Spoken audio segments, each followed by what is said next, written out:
Hey everybody, Keith Moore with Outdoors First Media. Today we're going out, we're going to go try to catch some walleyes. I've got a technique that I want to teach you. It's a technique that my dad learned from his father and a friend of his, Jimmy Cairns, and a technique that I learned from my dad. And I've been catching a ton of fish for a lot of years doing it. We're going to hit the water, and I'm going to show you what I'm talking about.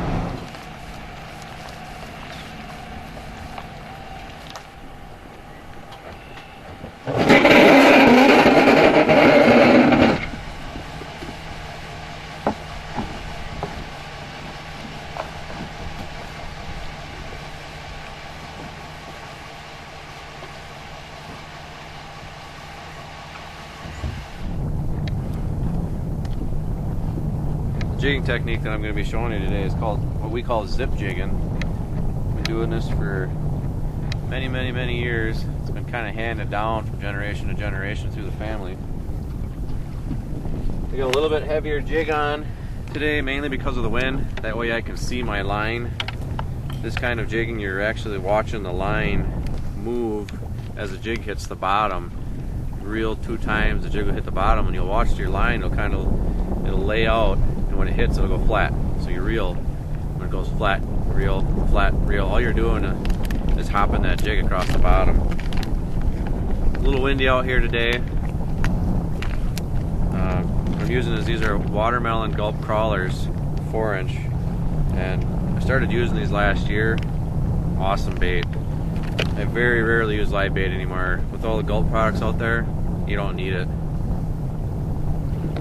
Pulled up on a spot here with the Navionics on my phone, and I should be right off the edge of a small rock bar. It's real close to spawning period right now for walleyes. It's during the daytime, so they're not going to be up top. So what we're going to do is we're going to fish the edge 7 to 8 feet and see if we can't catch some fish.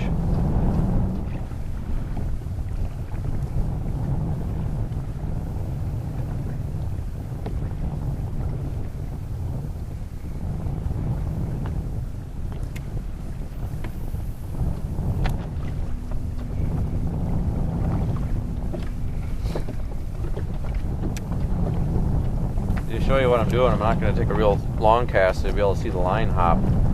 Cast it out, the jig's sinking, you see the line go slack? That's the jig hitting the bottom. Now you're going to reel 2.5 times. See it went slack and the line popped out, that's hitting the bottom. Watch it, go slack, that's on the bottom. Every time it hits the bottom, you give it 2.5 to 3 cranks on the reel. All you're doing is hopping that jig. It's hitting the bottom, it's hopping, and that's what we're doing today. Got to get some walleyes, come out and eat it. If you use a light jig, it's a lot harder to see the action. I like watching the line if I can. If it's a real cloudy day and super windy, you can't pay attention to the line. It's real hard to see it. But sunny days, you can watch it. Cloudy days, you got to pay attention to watching the line and the feel of the rod. Get yourself a nice sensitive rod. I've got a Fenwick HMG right now that I'm using. I love this rod, and you can feel everything. You can actually feel it when the jig hits the bottom in the tip. It's heavy, and when you lose that weight, that means it hit the bottom. And you just reel 2.5 times when you don't feel the weight anymore. Reel 2.5 times, 2.5 times. Just hopping that jig along, waiting for the fish to hit. When a fish hits it, if you're watching the line, you'll watch the line and it'll hop back the other direction and you set the hook. You'll feel it on the tip of the rod. You got a good sensitive rod tip, you'll feel it. It'll be a little tap on the end of your line too. So this takes a little bit of getting used to. Once you get used to this technique, you will catch fish.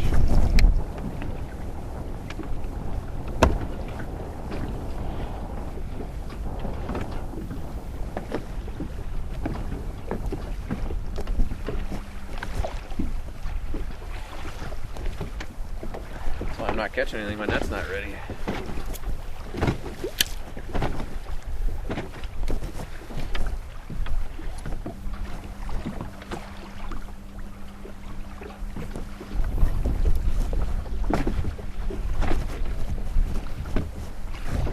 think the wind will blow today, Scotty?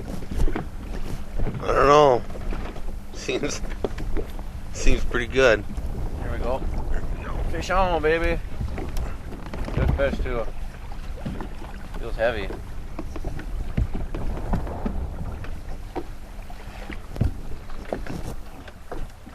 That's a nice fish. That didn't take long.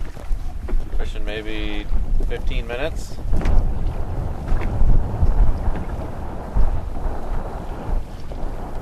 Nice walleye.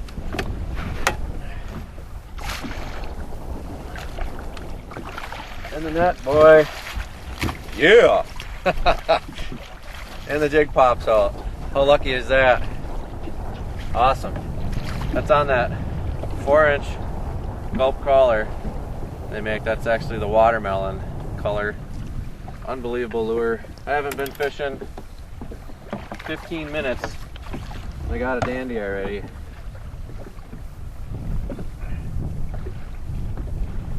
Look at that. Not bad. You know, showing you on the Navionics, watching my way along the edge of this reef on my phone. That's how great that is, having Navionics nowadays on your phone. I can use that as a tool, stay right on the edge of the rock reef, and that's what I'm doing, staying on the edge 4 to 7 feet, all the way out up to 9 feet casting in. Catch a nice fish like that. Not a lot of walleyes left in this puddle. I'm going to let this one go and see if I can't catch another one.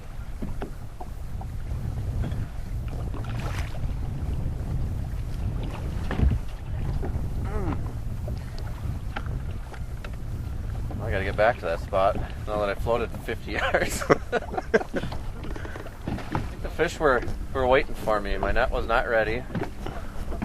This one's got a little bit of a stiff handle when I pull it out. It's kind of hard to do with one hand. I set it up, boom, got a hit, and it was a nice one. That was probably a 19-incher. So, Very nice one. good way to start out the morning. It's a little late today. It's 7:30. You know, most times we would have been out here at about right at sun up at 5:30, but can't always hit it when you wanna. The robo handle attached to that net makes it awesome. It really gives you that extra leverage you need to be able to net the fish by yourself.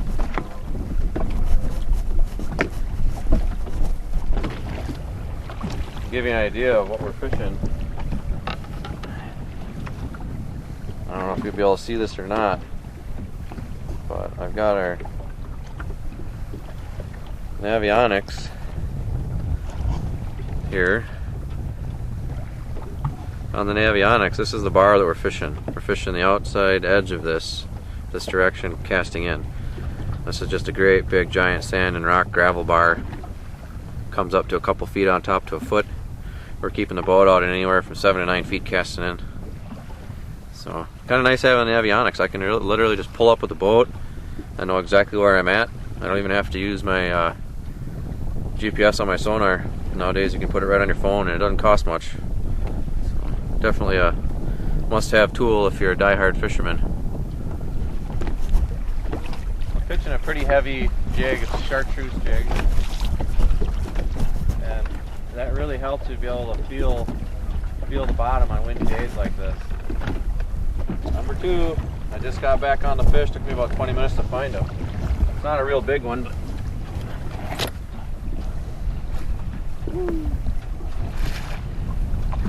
another walleye. Try to hold my position this time instead of letting myself drift too far. Nice. Not bad at all. Section that we're fishing actually has a little bit of cabbage mixed in with the gravel bar on the edge, and you feel that as you're popping that jig through.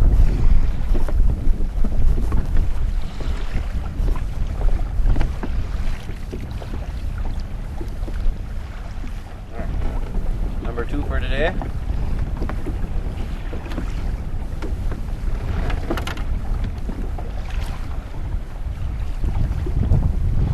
You don't have to use live bait no more. Gulp will definitely do the job. got that just inhaled. Look it bigger.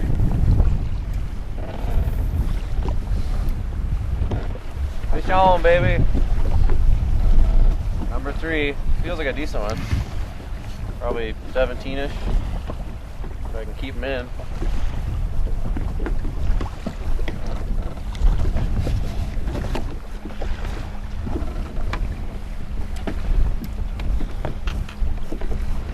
Another one on the gulp.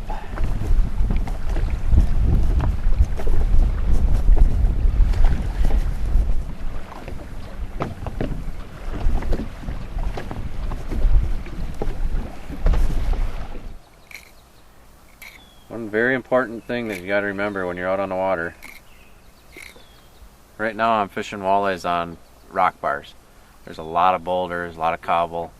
I can't tell you how many times I've been snagged this morning. Luckily I've got my jig back every time. But the tip of my hook is really dull. And it's hard enough getting that hook to jam through a walleye's tough mouth. So bring yourself a set of hook sharpener with you. Keeps your hook sharp at all times. Definitely a must-have in the boat. You don't want to be having to set the hook on that fish and watch it get off because your hook is dull. Number 4. Not bad. Took me a while to get back out to the edge again this time. It is windy today. Cold. About 36 degrees.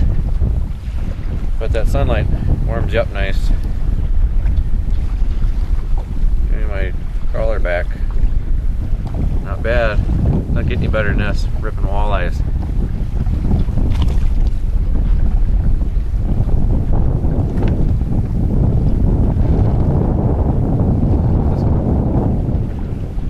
This gulp is getting pretty beat up.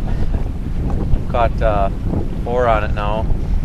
And you can always pull it back off the hook and then rehook it through a fat spot that doesn't have an old hole. Be able to use that crawler for a lot more than just a few fish.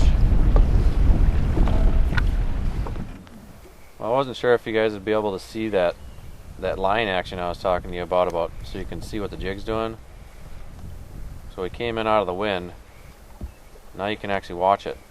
Line right there goes down, that means the jig's on the bottom. When reel up, it stays taut, it hit the bottom. Reel up, hits the bottom. Every time it goes slack, that jig's hitting the bottom. What you want to do is just as soon as it hits the bottom, give it a crank and a half, 2.5 cranks on the reel, and just keep that action all the way to the boat. Go slack, reel, slack, reel, slack, reel. Once you get used to that and you do that enough, you'll be able to feel it, and you'll be able to feel that action in the rod tip, and you won't have to watch the line to be able to tell if your jig's on bottom or not. What's going to happen if a fish hits it? That line's going to shoot back the other direction about 2 to 3 inches, and you cross their eyes, set the hook on them.